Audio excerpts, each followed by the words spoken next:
young kids who've got something to say, and these kids have got a lot to say, you know, and it keeps me young. I was going to say, the music never really gets old, and then you don't really get old with the music, do you?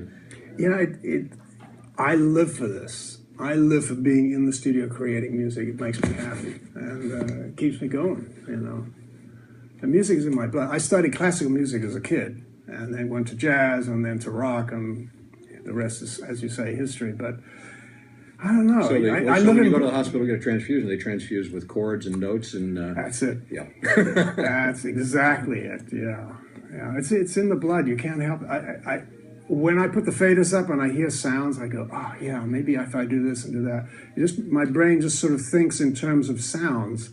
You know, when Hendrix walks into the room and he says, hey man, can you get me some kind of cool guitar sounds? And I start twiddling with knobs. He goes, yeah man, that's cool. Then he runs back out into the studio, starts tweaking his amp, and he winks at me and says, hey, how about that? And I'll go, yeah, well, come in and check this out. And he goes, yeah, well, that's cool. Well, check this out. And he'll run back out in the studio. And we kept upping the ante to see who could top each other.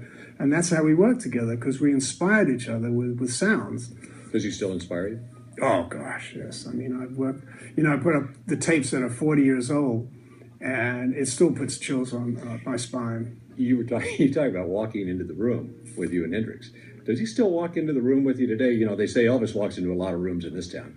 You know, there is a lot to be said for that. If I'm mixing in Los Angeles and I'm mixing some of the Hendrix tapes, I put a tape up and I swear I feel like a presence behind me. I know he's there watching and listening.